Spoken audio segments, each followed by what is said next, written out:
Protector friends! I'm excited to look at another second grade math problem with you. So let's go ahead and read our problem and then try to make sense of it. So follow along as I read it. Destiny has 378 marbles. Her sister gave her 199 more marbles. How many marbles does Destiny have now? Are your wheels already turning about how to solve this? So this is what we're going to do this time.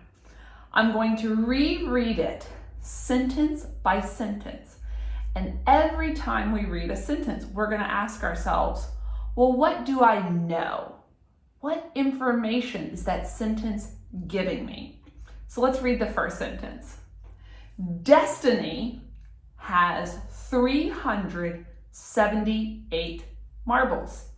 So I'm going to write 378. And these are her marbles. I'm going to write the word marbles. And I know that they are Destiny's. So let's see, the next sentence says, her sister gave her 199 more marbles. So I'm going to write the number 199 and I'll label it marbles. But let's think about what was going on there. It said that her sister gave her those marbles. So do you think, is that adding or subtracting?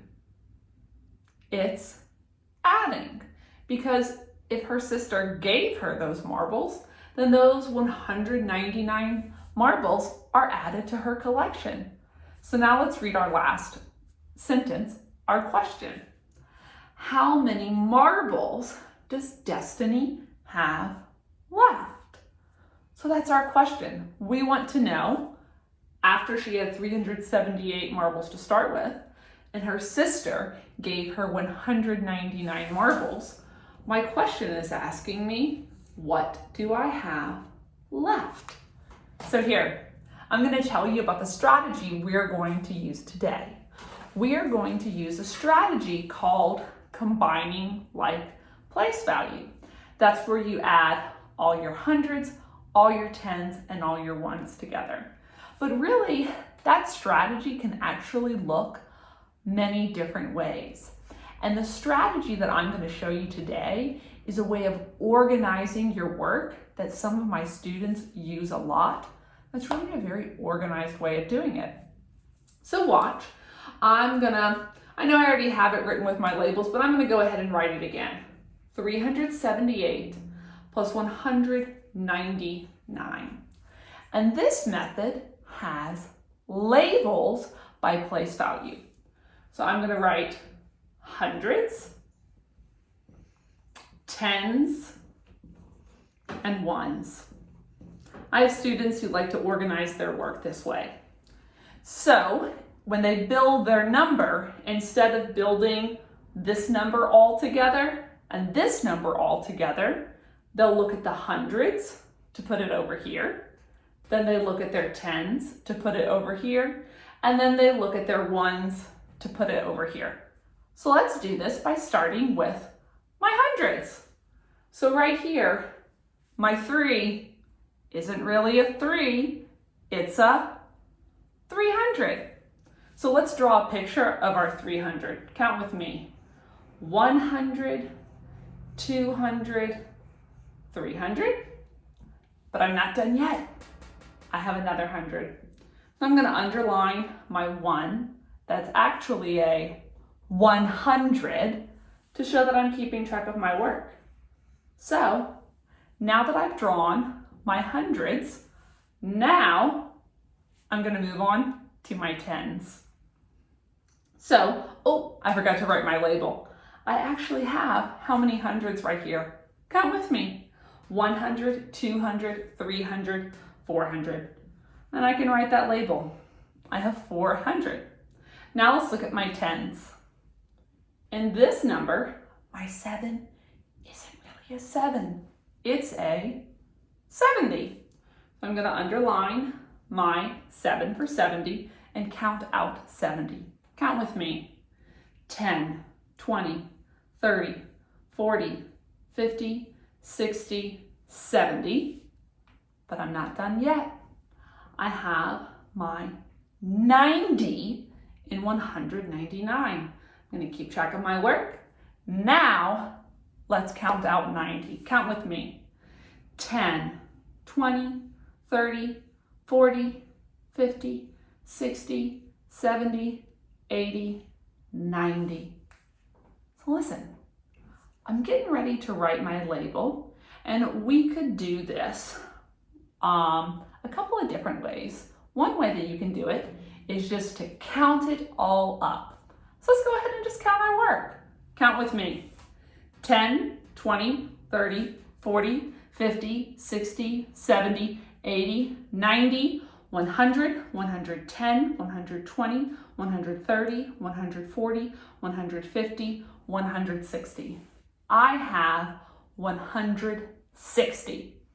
That's one way to do it.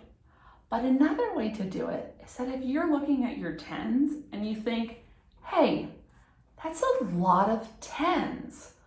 I wonder if there's 100 hidden in my tens.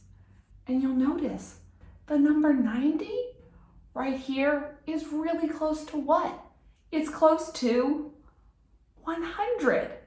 So I could count all my tens, but I could also draw a picture just like this and see that's 100. And look, where could I move my 100? Over here in my hundreds. So I can actually cross this out because I'm going to be moving it over here, which means I don't have 400 anymore. What do I have? I have 500. So you could erase it or exit out and write 500. Either way is fine, which means I don't have 160 over here because I moved my 100 over. I just have 60. So I can write my 60 right here, which means the last thing I have to do is my ones. So let's look over here. I have 8 ones. And for your ones, you can draw out ones, or you can just write 8 plus 9, but we'll go ahead and draw out our ones. Count with me. 1, 2, 3, 4, 5, 6, 7, 8, 9. And then, oops, I made a mistake. I counted out 9 when I was really looking at my 8. I'm going to be doing 8 plus 9. So now I have my 9 ones. Count with me. 1, 2, 3, 4, 5, 6, 7, 8, 9. So you could count up all of your ones, but we've also been working on addition fact fluency. Do you guys think that there might be a 10 hidden in there? What if let's see, I'm going to erase that. What if I took my 1 from my 8 and moved it over here with my 9? What would that make? That would make 10. So look, if I put a circle around this, that is actually 10 ones. And where do my 10s go? Can you point? Where should I put my 10? In my 10s. So look, if I added a 10 right here, this is not 60 anymore. It is 70. And then over here, I can mark this out. And remember, I had taken my 1 out of my 8, but we can go ahead and recount my ones. Count with me.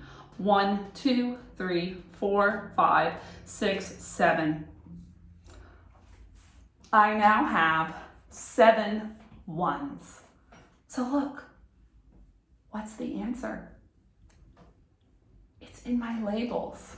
My answer is 577.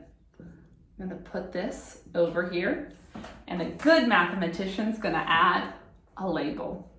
She has 577 marbles. So that's one strategy that you could use, is to draw a picture and organize it by place value with hundreds, tens, and ones. But can I show you one other strategy you could use? One moment, I'm going to turn this around, and I already have our problem written on the other side. So I'm going to ask you a quick little question. What do you notice about the number 199? What is it really close to? It's really close to 200. And do you know how close is it to 200? It's just one away.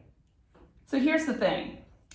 You can't change this problem by adding numbers out of nowhere. But look, are there some ones in 378? Could you take a 1 from over here and move it over here?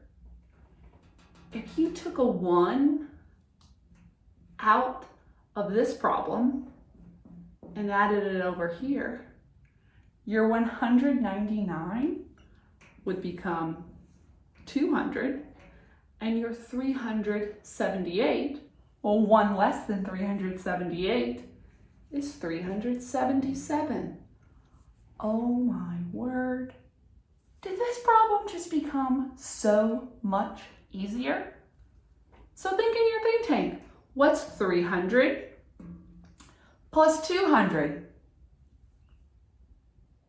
500. And then if you add your 77, you have 577. So here's the thing. If you're ever solving a problem where there's a number in the 90s, you can go ahead and change your problem by getting some ones from your other number to make it much more simple. So it doesn't have to be 199. It could be something that ends in 98 or 97 or 95 or something like that. Alrighty, mathematicians, thanks for stretching your brain with me today. Bye.